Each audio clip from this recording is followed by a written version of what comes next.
Hello everybody and welcome back, and in this tutorial what we are going to do is we will actually try to perform the first test of our reverse shell. So this is our first test right after we saw how we can execute commands on the target system. Now let's try to actually test this on our Windows 10 machine before we start adding any new functions we might need and any new libraries that we need to import. So let's see how we can compile our reverse shell, since right now if you see, let me just delete the server.save. Okay. Since now you can see that we have the reverse shell.py, which can't really be executed on Windows target system unless the Windows target system has the Python interpreter. But we know that what we can execute on the Windows target system is the actual executable files or .exe files. So let's see how we can make our reverse shell.py to be an actual executable. So let me just delete this socket as well, not really sure what it is. And let us right now use our wine in order to actually compile this program. So what we want to do is first of all, go right here and just type this command as the same command as I will. So wine /root/.wine /drive/python27/pyinstaller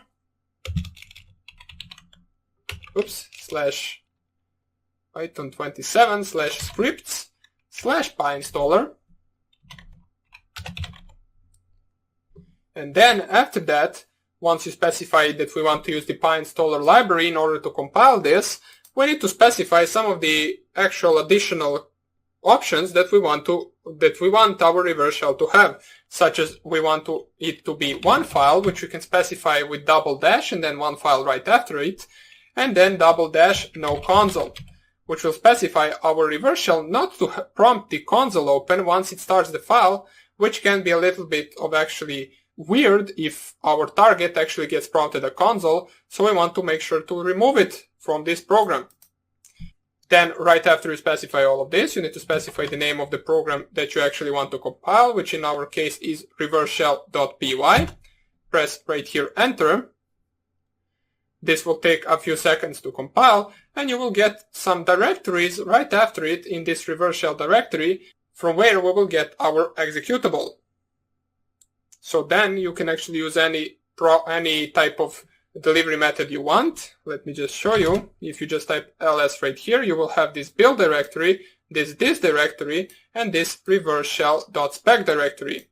Your actual executable will be in the dist directory, so just type cd dist.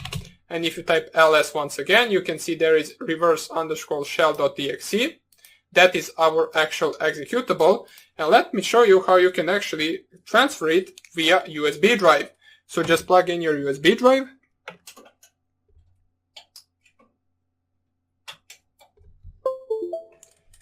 And your USB drive will be plugged into your main machine, as you can see right here. What you need to do is, first of all, let me delete the previous reverse shell from here. Actually, I can delete all of this. Don't really need it at the moment. In order to actually import the USB drive into your Kali Linux machine, you need to go up here on Devices, USB, and find the name of your USB drive and just click on it. In my case, that is the Kingston Data Traveler. I'll just click on it, and right here it should be imported into my actual Kali Linux. As we can see, it is imported right here.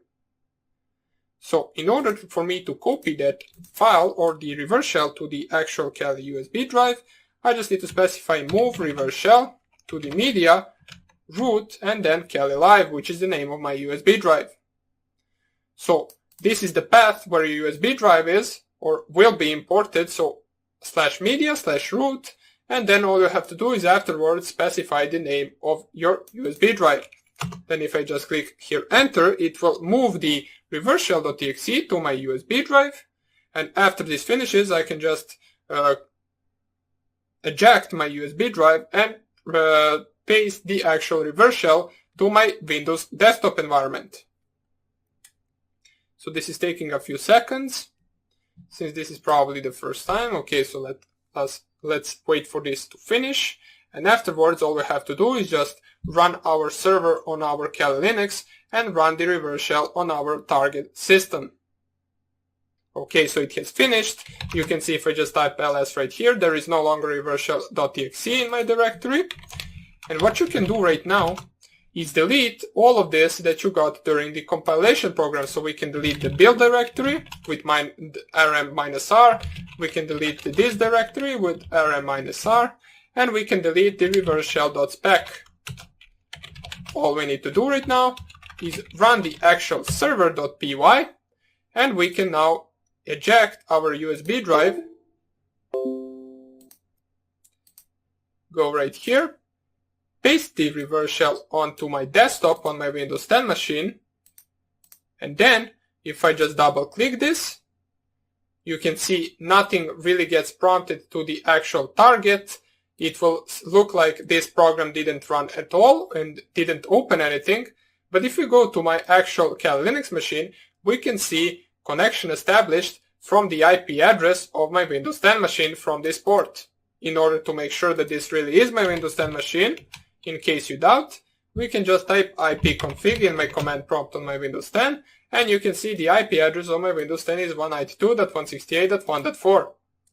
So we successfully got the connection from the Windows 10 machine. Let's see if we try to execute some of the commands, such as, for example, ipconfig, the same from our terminal. We can see the results from ipconfig, dir, which will list all the actual files on my desktop. As we can see, the path is to my desktop.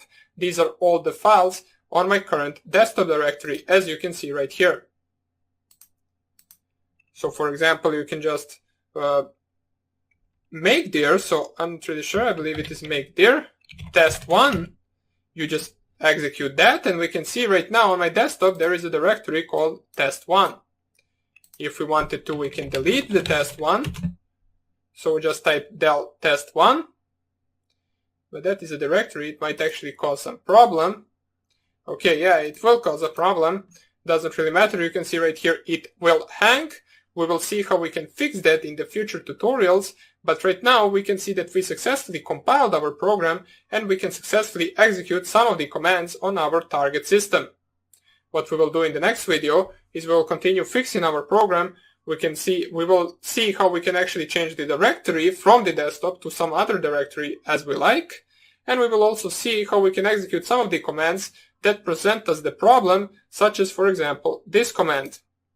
Also, if we actually try to specify to delete a file that doesn't even exist by making a typo or just not specifying the correct name of the file, our program will right now crash in case we do that. So we will see how we can actually fix that as well, so we don't actually lose the connection, just like we lost it right here, while trying to perform some task. So hope you enjoyed this tutorial, and I hope I see you in the next lecture where we will continue coding. Bye!